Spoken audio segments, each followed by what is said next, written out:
भारतीय राज्यघटनेची ठळक वैशिष्ट्ये आपल्याला पाहायची आहेत.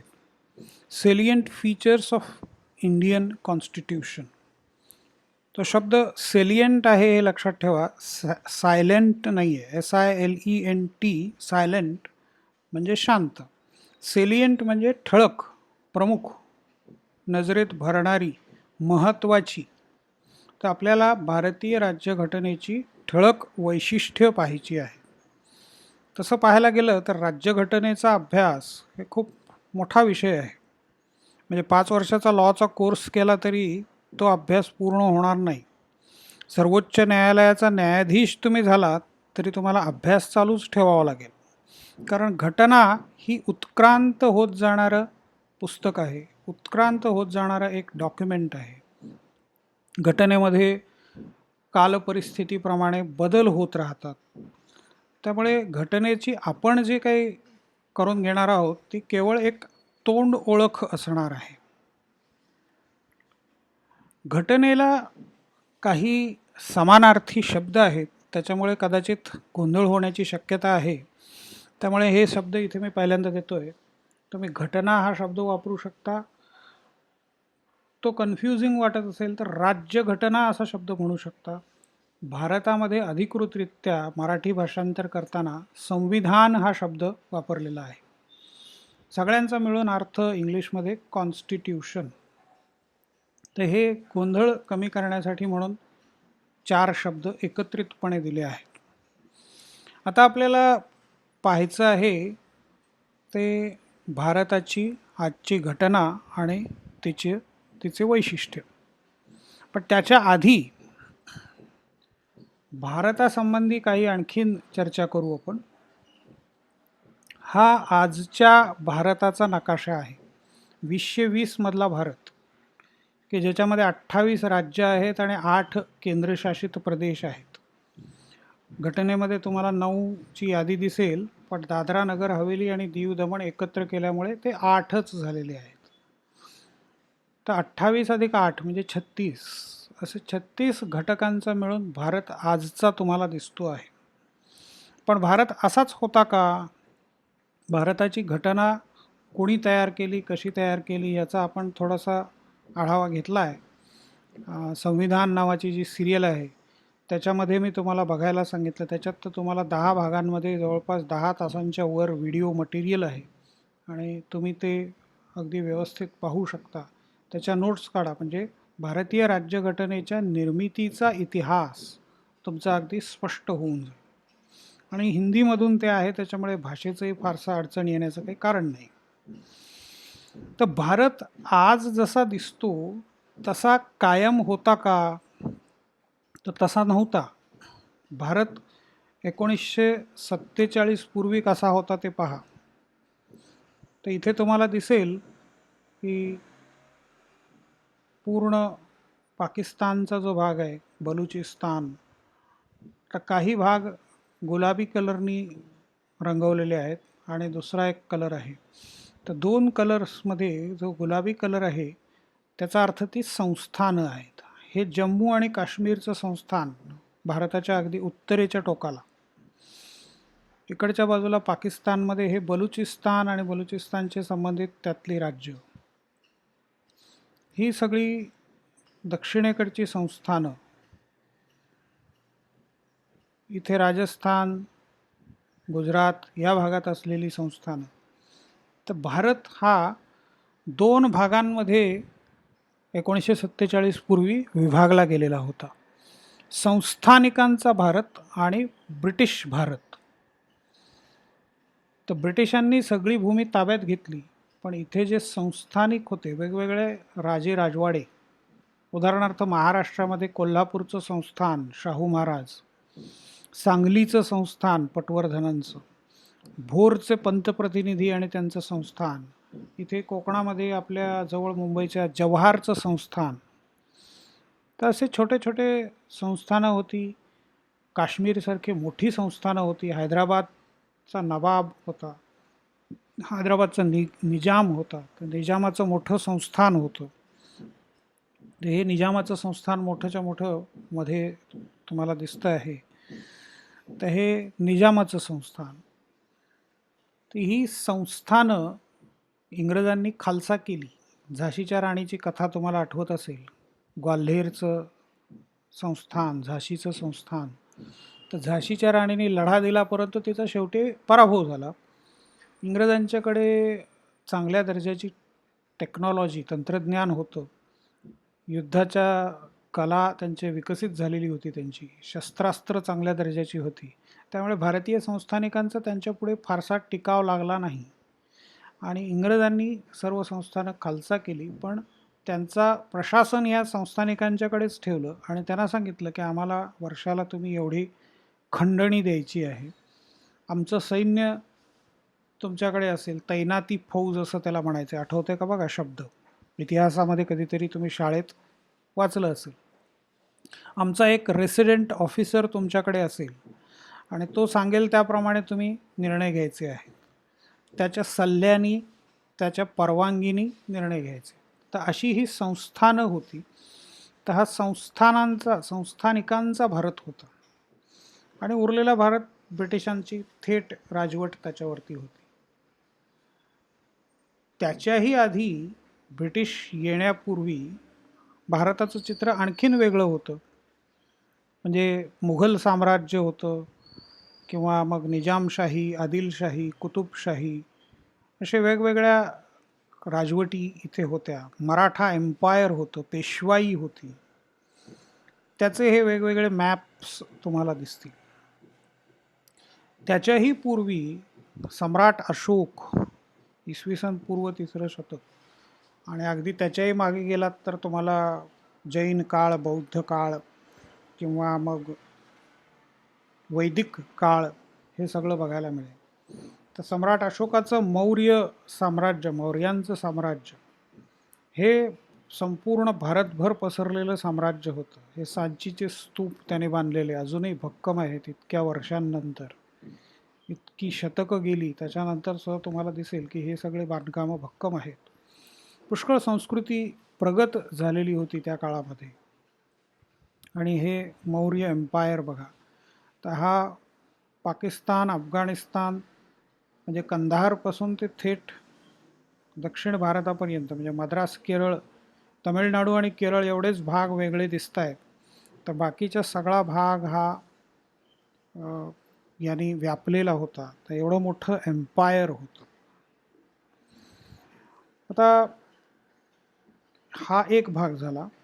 दुसरा भाग, युरोपियन्स आपल्याकडे आले. युरोपियनांचा भारतामध्ये शिरकाव झाला. तर तो युरोपियनांचा शिरकाव अगदी अलेक्झांडरपासून झालेला आहे. अलेक्झांडर हा ग्रीसमधला राजा, त्याला जगाचा सम्राट व्हायचं होतं. तर तो ग्रीसमधून थेट भूमीच्या मार्गाने भारतामध्ये आला. पण मध्यंतरीच्या काळामध्ये मध्ये तुर्कस्तानचं राज्य, जे इस्लामिक राज्य आहे, ते तुर्कस्तानचं राज्य इथे प्रस्थापित झालं. आणि या तुर्कस्तानच्या राजाने, किंवा त्याला इस्लामिक असं ते राज्य होतं, त्यांचा आणि ख्रिश्चियानिटी त्यांचा संघर्ष होता. म्हणजे यांनी त्यांच्याविरुद्ध जिहाद पुकारलं होतं, ते त्यांनी त्यांच्याविरुद्ध क्रुसेड्स पुकारलेले होते.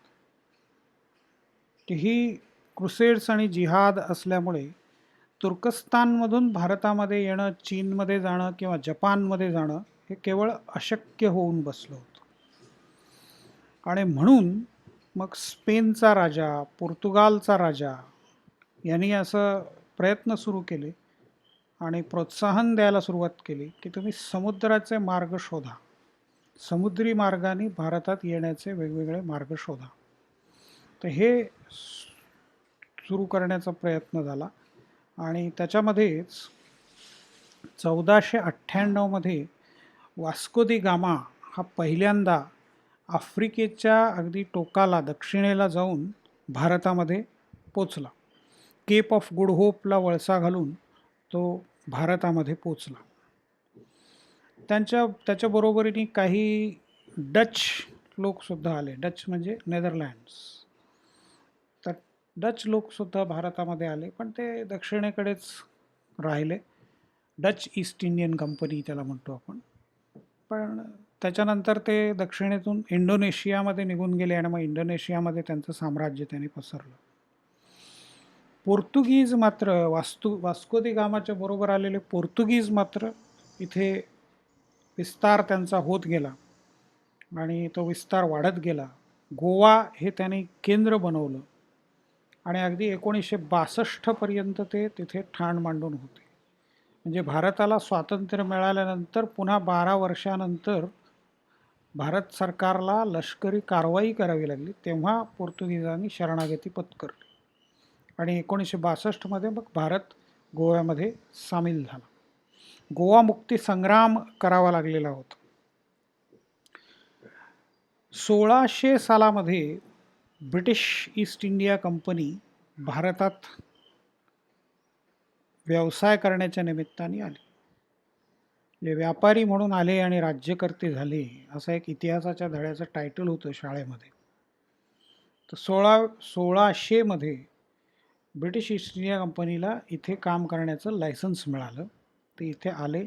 मुख्यतः त्यांचा मसाल्याचा व्यापार होता, पण त्यांनी हळूहळू इथली सत्ता काबीज करायला सुरुवात केली आणि मग पुढे एक प्रचंड मोठं ब्रिटिश एम्पायर आणि दीर्घकाळ चाललेलं ते इथे अस्तित्वात आलं.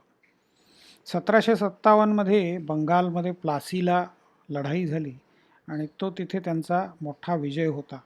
तर वॉरन हेस्टिंग्स हा बंगालचा पहिला गव्हर्नर झाला. 1818 त्यांनी पेशवाईचा अंत केला आणि मग 1833 लॉर्ड विल्यम बेंटिक ब्रिटिश भारताचे पहिले गव्हर्नर जनरल झाले. 1857 एक मोठा उठाव झाला.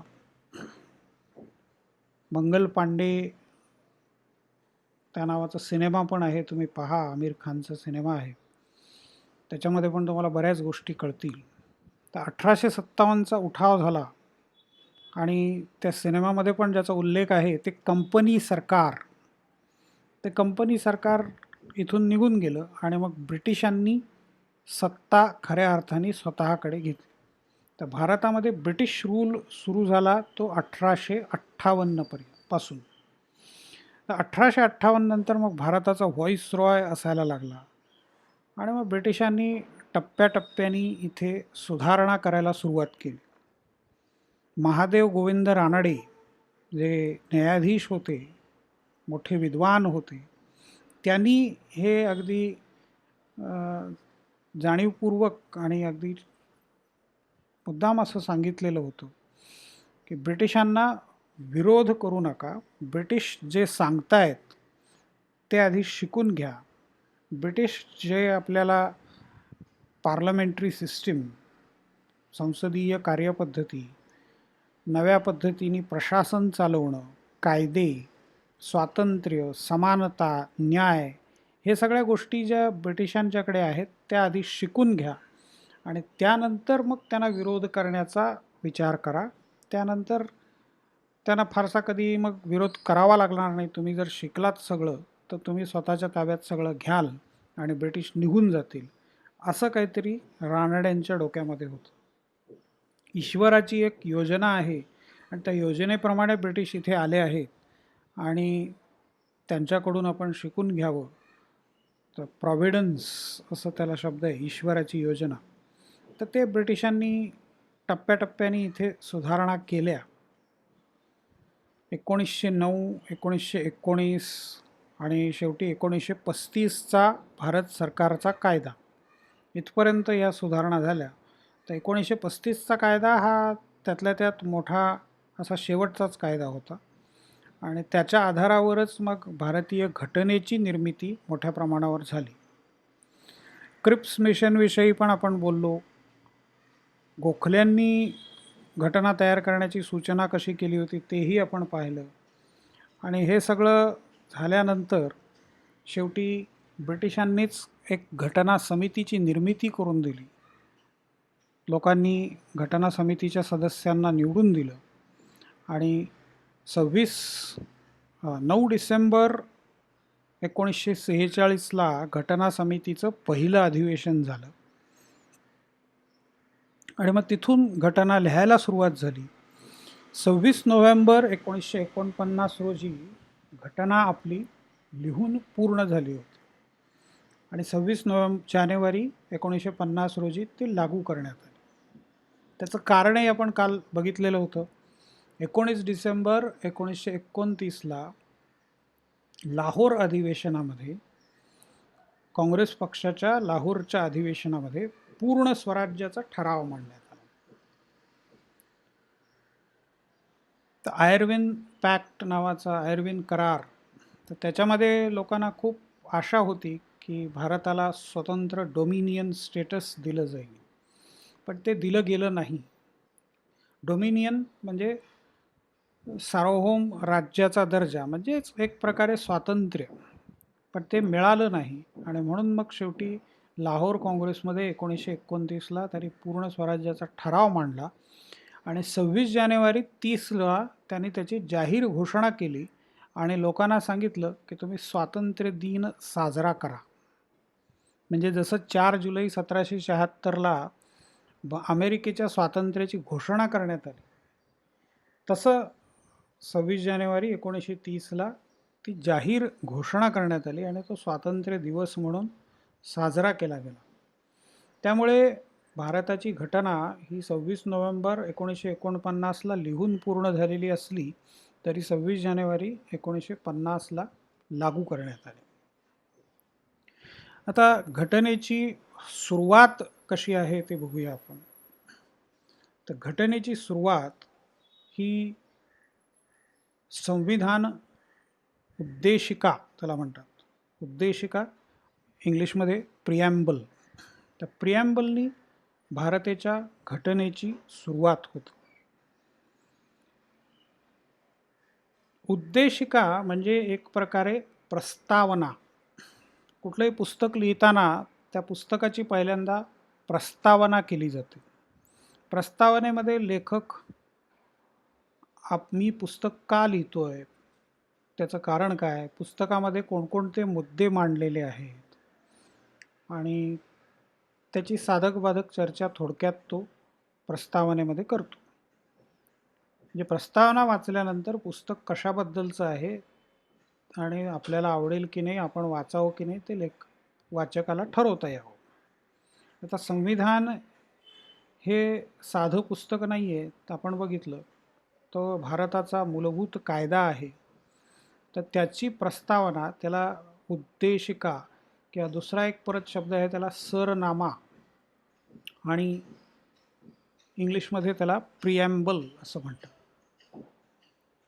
तर त्याची सुरुवात अवघ्या किती ओळींचा आहे तो पहा. 1 2 3 4 5 6 7 8 9 10 11 12 ओळींचा सरनामा आहे.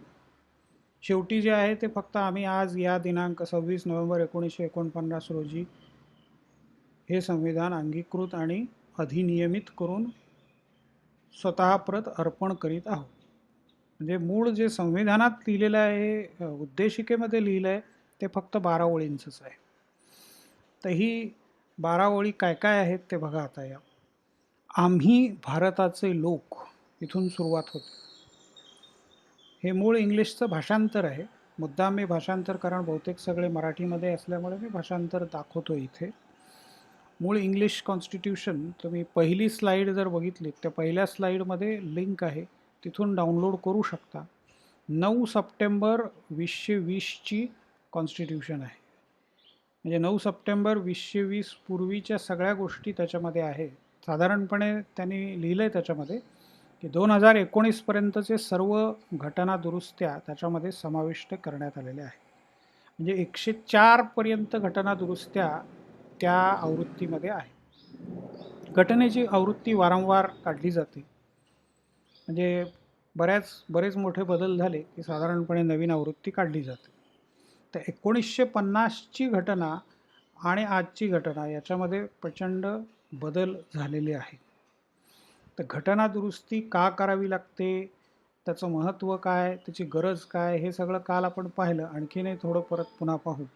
पण आत्ता कॉन्सन्ट्रेट करू आपण ते आपल्या सरनाम्यावर.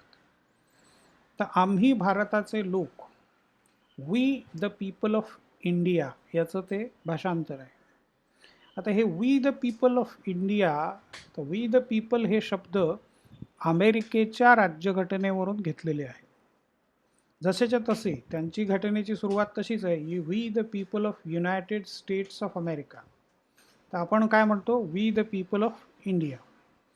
आता या एका वाक्याचा अर्थ असा होतो की ही घटना आम्ही लिहिलेली आहे, आम्ही भारतीयांनी लिहिलेली आहे. आता आम्ही म्हणजे कोण, भारतीय म्हणजे कोण, त्यावेळचे 1949 साली असलेले सगळे 35 लाखाच्या आसपास पॉप्युलेशन होती. तर एवढ्या सगळ्यांनी मिळून लिहिणं अशक्य आहे. त्यामुळे पद्धती अशी स्वीकारली गेलेली होती की निवडणुका झाल्या. साधारणपणे 300च्या आसपास सदस्यांची घटना समिती होती आणि त्या घटना समितीनी ही घटना लिहिली. त्यामुळे आम्ही असं जेव्हा म्हणतो आपण, तेव्हा प्रातिनिधिकदृष्ट्या तो शब्द तिथे वापरलेला आहे. पण आपली प्रातिनिधिक लोकशाहीच आहे, रिप्रेझेंटेटिव्ह डेमोक्रेसीज आहे. आपण खासदार निवडून देतो, खासदार पंतप्रधान निवडतात, आपण निवडत नाही. तर ती पद्धत आहेच, अप्रत्यक्ष लोकशाही असं म्हणतोच आपण. त्यामुळे इथेही तसंच आहे की आम्ही जेव्हा म्हणतो तेव्हा आम्ही सगळे असा अर्थ असला तरी प्रत्यक्षात कोणी लिहिली आहे, आपण निवडून दिलेल्या मोजक्या प्रतिनिधींनी लिहिली.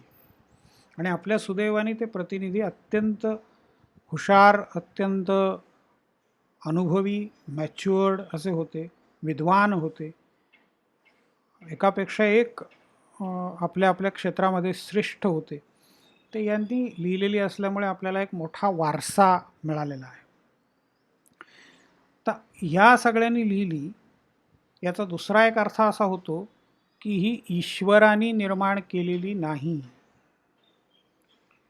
कारण असे मोठे डॉक्युमेंट्स असतात त्याच्यामध्ये बऱ्याच ठिकाणी बऱ्याच वेळेला मग ईश्वराचा काहीतरी हवाला दिला जातो. ईश्वर किंवा ईश्वराचा हवाला आला की त्याच्यामध्ये बदल करणं खूप कठीण होऊन बसतं. उदाहरणार्थ गीता किंवा कुराण किंवा बायबल, आता हे सगळं ईश्वराने लिहिलं. बायबल जीजसनी सांगितलं. जीजस कोण होता, तर प्रेषित होता, ईश्वराचा प्रतिनिधी. मोहम्मद पैगंबर ईश्वराचे, अल्लाचे प्रतिनिधी, प्रेषित. किंवा गीता कृष्णाने सांगितली अर्जुनाला, व्यासाने लिहून काढली. महाभारत लिहिलं त्याच्यामध्ये गीतेचाच समावेश होतो, तर ह्यानी ती लिहिली. तर गीता, कुराण किंवा बायबल हे ईश्वराने निर्माण केलेलं आहे, माणसानी नाही. त्याचा एक मोठा भाग असा आहे की त्याच्यामध्ये बदल होणार नाही. तसं आपण इथे स्पष्ट केलं की हे ईश्वराने निर्माण केलेलं नाही आहे, हे लोकांनी निर्माण केलेलं आहे. त्याचा आणखीन एक अर्थ असा होतो की ती लोकांनी स्वतःहून तयार केलेली आहे, त्यांच्यावर कोणीतरी लादलेली नाही. म्हणजे कुठून तरी हुकुमशहा आला आणि त्यांनी लोकांवरती लादलं असं अजिबात नाही आहे. स्वेच्छेने लोकांनी नियम तयार केलेले आहेत. त्यामुळे घटनेच्या चौकटीत राहूनच सगळे काम करतील हे निश्चित. तर आम्ही भारताचे लोक, भारताचे एक सार्वभौम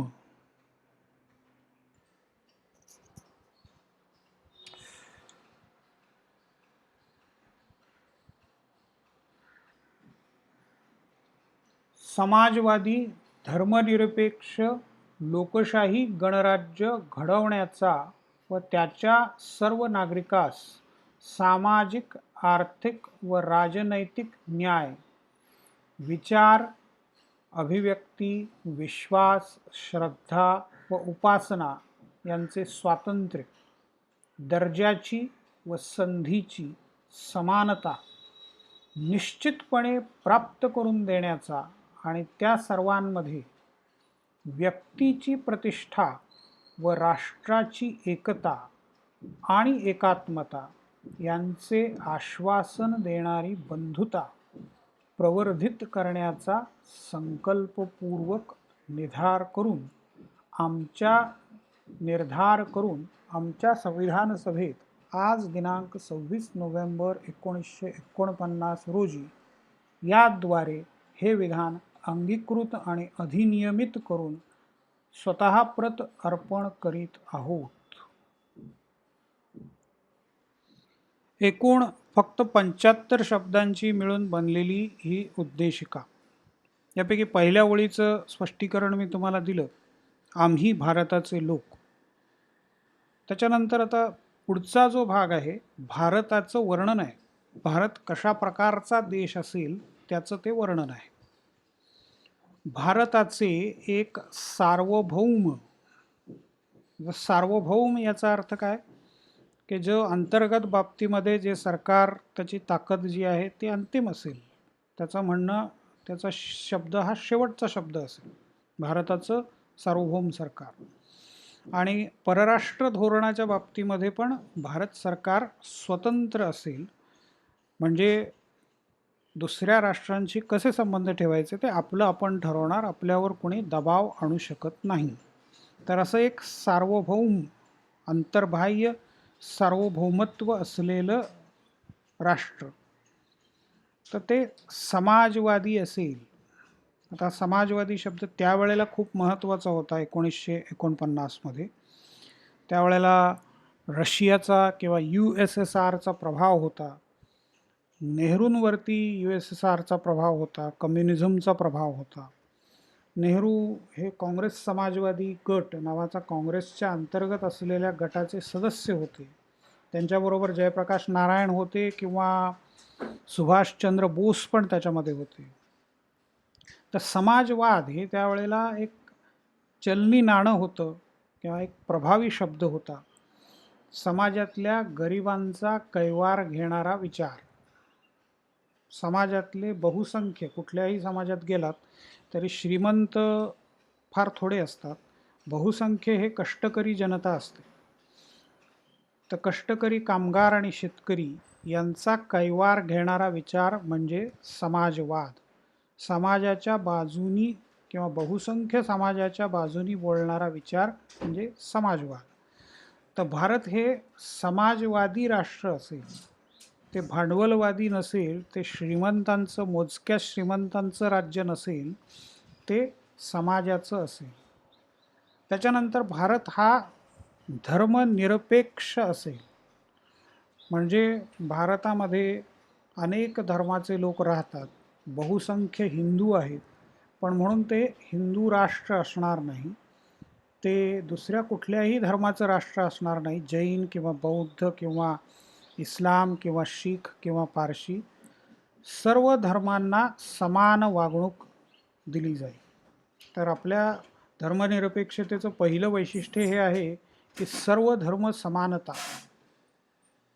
त्याच्यानंतर दुसरं वैशिष्ट्य असं आहे की अल्पसंख्याकांना विशेष संरक्षण. म्हणजे जे अल्पसंख्य आहेत धार्मिकदृष्ट्या, मग त्याच्यामध्ये अल्पसंख्याक म्हटलं की आपल्या डोळ्यापुढे पहिल्यांदा येतात ते मुस्लिम, पण त्याच्याही पलीकडे ख्रिश्चन, शीख, पारशी, जैन, बौद्ध, बहाई, यहुदी हे सगळे तुम्ही पाहाल तर अल्पसंख्याकांमध्ये येतात. ते ह्या अल्पसंख्याकांना विशेष संरक्षण घटनेने त्याच्यासाठी बऱ्याच तरतुदी केलेल्या आहेत. केंद्र सरकार आणि राज्य सरकारांनी बरेच कायदे पण केलेले आहेत. तर अल्पसंख्याकांना संरक्षण, कोणताही अधिकृत धर्म नाही आणि सर्व धर्मांना समभाव, समानतेने वागणूक. धर्म स्वातंत्र्य आपल्याकडे दिलेलं आहे. कोणीही कोणताही धर्म मानू शकतं, बदलू शकतं, प्रचार करू शकतं धर्माचा. हां, प्रचार करताना किंवा कुठल्याही गोष्टी करताना धर्माच्या संबंधित कायद्याच्या चौकटीत राहून करायचं आहे. फसवाफसवी, पैशाचा वापर, धाकधपटशा असं करून धर्मप्रचार करत असेल तर ते बेकायदेशीर आहे. स्वेच्छेने एखाद्याने धर्म बदलला तर त्याला आडकाठी नाही आहे. तर ह्या सगळ्या तरतुदी धर्मनिरपेक्ष या एका शब्दामध्ये येतात. आपल्या शेजारचा बांगलादेश त्याने इस्लामिक राज्य म्हणून घोषित केलेलं आहे स्वतःला. पाकिस्तानने तसंच घोषित केलेलं आहे. सौदी अरेबिया, कुवेत अशी कित्येक राष्ट्र आहेत की ज्याने इस्लामिक रिपब्लिक असं स्वतःला घोषित केलं आहे. कुराण ही आमची घटना असं बरेच इस्लामिक कंट्रीज सांगतात. तर तसं आपण काहीही म्हणत नाही. कुठल्याही धर्माला आपण महत्त्व घटनेच्या दृष्टिकोनातून देत नाही. तर घटना ही सर्वश्रेष्ठ असेल आपल्या व्यवस्थेमध्ये. म्हणून घटना आपली कशी आहे किंवा भारत कसा आहे तर धर्मनिरपेक्ष. लोकशाही, आता लोकशाहीचे पण प्रकार आहेत. लोकशाही प्राचीन व्यवस्था आहे. ग्रीकांनी सुरुवात करून दिली त्याला. प्रत्यक्ष लोकशाही, त्याच्यानंतर आली ती अप्रत्यक्ष लोकशाही. ग्रीक नगरराज्य होती, छोटी छोटी नगरराज्य, जिथे 5,000पर्यंतच लोक असतील, 2,000पर्यंतच लोक असतील. त्याच्यातल्या हेलेन वंशाच्या प्रौढ पुरुषांना, स्त्रियांना नाही, नागरिक म्हटलं जायचं.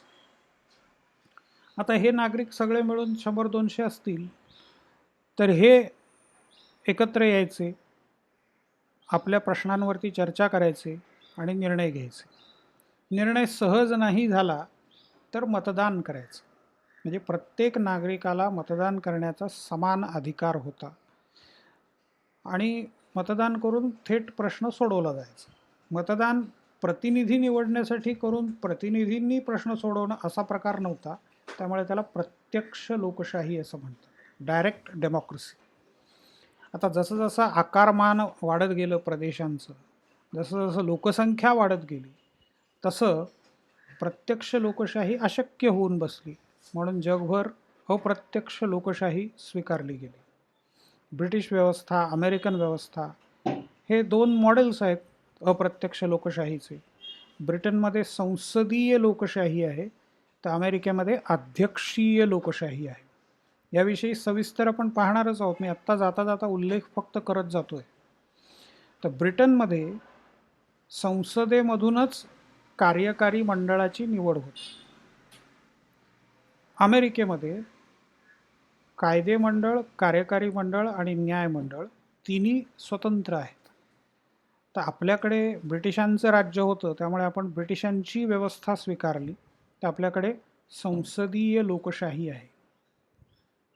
आणि शेवटचा शब्द आहे गणराज्य. गणराज्य, गणांचं राज्य. गण म्हणजे महादेवाचे गण, गण म्हणजे शिष्य, गण म्हणजे सदस्य.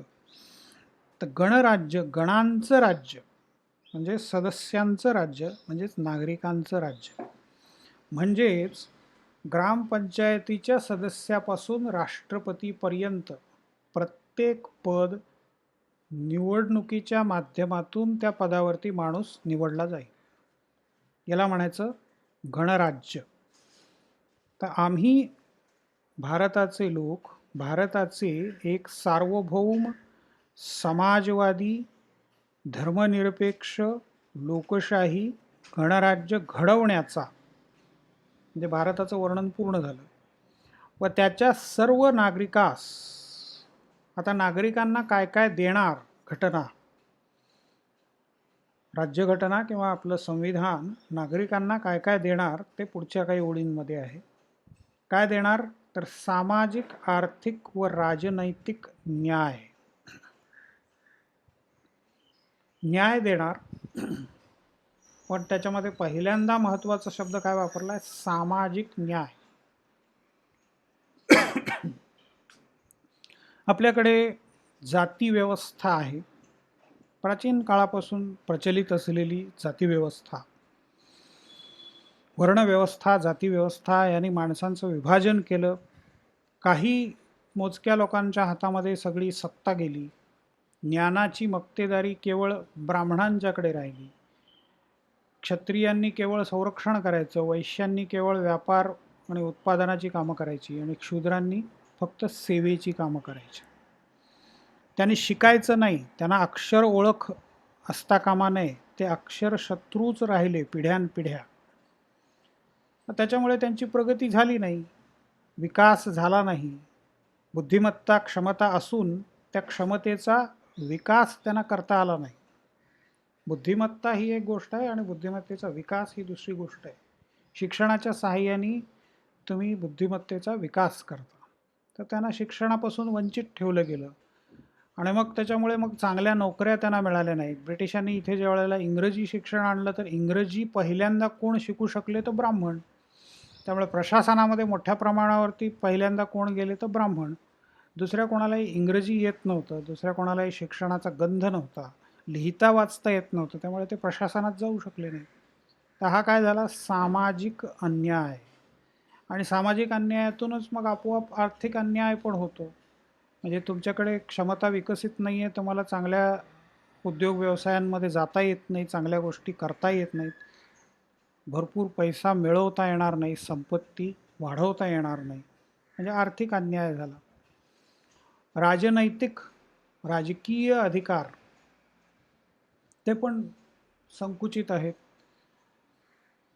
राजकारणामध्ये तुम्ही पडूच शकत नाही, तुमच्याजवळ पैसा नाही, तुमच्याजवळ ज्ञान नाही, तुम्हाला अनुभव कुठला नाही, तर तुम्ही राजकारणामध्ये आपोआपच मागे पडता. त्यामुळे सामाजिक आर्थिक आणि राजकीय न्याय किंवा राजनैतिक न्याय देणं. स्वातंत्र्य देणार, पुढचा मुद्दा, न्यायाच्या बरोबर काय देणार तर स्वातंत्र्य देणार. कशा कशाचं स्वातंत्र्य आहे, विचारांचं स्वातंत्र्य. कोणताही विचार तुम्ही कसाही करू शकता. मग तुम्ही म्हणाल माझ्या डोक्यात मी काय विचार करतो त्याच्याशी सरकारचा काय संबंध येतो, त्याच्यावर सरकार बंधनं तरी कशी घालणार आणि स्वातंत्र्य तरी कसं देणार. पुढचा शब्द बघा, अभिव्यक्ती. विचार आणि विचारांची अभिव्यक्ती. अभिव्यक्ती म्हणजे विचार व्यक्त करणं.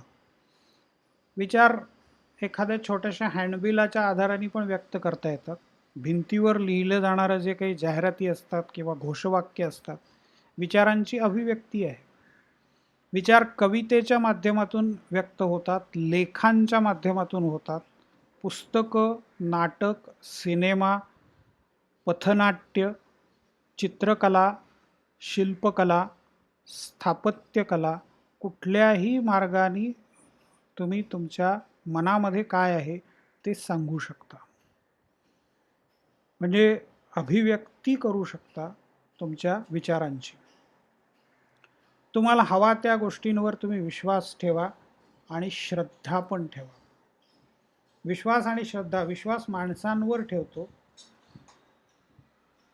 म्हणजे एखाद्या राजकीय विचार प्रणालीवर, एखाद्या नेत्यावरती तुमचा विश्वास आहे, तुमचं तो आवडता आहे, तुम्हाला त्याची भूमिका पटते, तुमची राजकीय भूमिका तुम्हाला हवी ती असू शकते. आणि त्याच्या पलीकडे आहे श्रद्धा. विश्वास माणसांशी संबंधित, तर श्रद्धा सहसा ईश्वराशी संबंधित आहे. श्रद्धेमध्ये मग प्रश्नाला जागा नसते. श्रद्धावान माणूस मान वर करून प्रश्न कधी विचारत नाही, उलट जबाब कधी देणार नाही. श्रद्धावान माणूस काय म्हणतो, ठेविले अनंते तैसेची राहावे. किंवा मग गीतेचं जे प्रसिद्ध वाक्य आहे, जो होता है अच्छे के लिए होता है, आणि जे तुम्हाला मिळणार आहे ते त्या वेळेलाच मिळणार, कितीही धडपड केली तरी ते तुम्हाला आत्ता मिळणार नाही, वेळ येईल तेव्हा सगळं मिळेल. ते हे काय झालं, ही श्रद्धावान माणसाची सगळी लक्षणं आहेत. प्रसिद्ध वाक्य आहेत, लोकल्समध्ये सुद्धा लिहिलेली असतात ही वाक्य, देवळांमध्ये लिहिलेली असतात. ते श्रद्धा.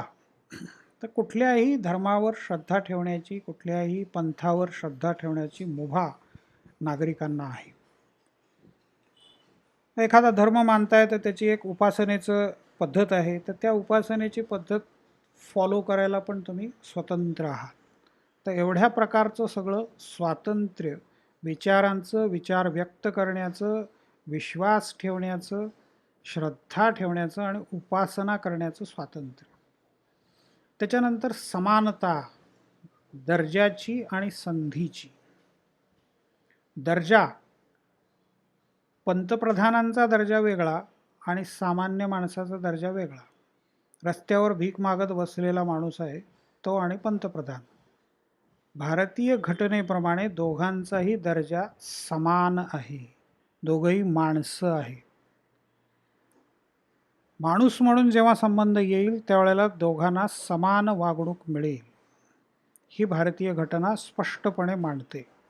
पद वेगळं असलं, पैसे जास्त कमी असले, शिक्षण जास्त कमी असलं, कोणती वेगळी भाषा तुम्ही बोलताय, इंग्रजी बोलताय, हिंदी बोलताय, मराठी बोलता, मालवणी बोलता, बिहारमधून आलाय, हरियाणामधून आलाय किंवा उत्तर प्रदेशमधून किंवा केरळमधून, तुमचा दर्जा समान असेल. तुम्ही हिंदू असाल, मुसलमान असाल, आणखीन कुणी असाल, परकीय असलं तरी तुम्ही माणूस म्हणून दर्जा तुमचा समान असेल. संधीची समानता ही आणखीन मोठी गोष्ट आहे. प्रत्येकाला समान संधी दिली जाईल. आता UPSCची परीक्षा घेतली जाते. परीक्षेमध्ये जो पहिला टप्पा असतो ज्याला प्रिलिम म्हणतात, MPSCच्या परीक्षेमध्ये पण असतो, तर प्रिलिममध्ये सगळ्यांना बसायची परवानगी आहे. मग काही लाखांनी अर्ज येतात, त्याच्यातून निवड केली जाते. अर्थात दुसऱ्या टप्प्याला निवडक व्यक्तींचीच, म्हणजे गरज असेल तेवढ्या व्यक्तींचीच निवड केली जाते. म्हणजे समजा 500 लोकांची नियुक्ती करायची आहे तर दुसऱ्या टप्प्यावरती 1500 लोकच निवडले जाते. म्हणजे मेरिट लिस्ट ही, प्रिलिमची मेरिट लिस्ट ही 1500 लोकांचीच असेल. पण पहिल्या टप्प्यावरती कुठलाही बंधन कुठलंही घातलेलं नाही. लाखो लोक तिथे अर्ज करत आहेत. मग त्यांचे पेपर तपासून गुणवत्ता यादी लावली जाते आणि त्यातनं 1500 लोकांना घेतलं जातं. हे करणं भाग आहे, गरजेचं आहे, त्याला इलाज नाही आहे. कारण नियुक्ती करायची 500 लोकांचीच.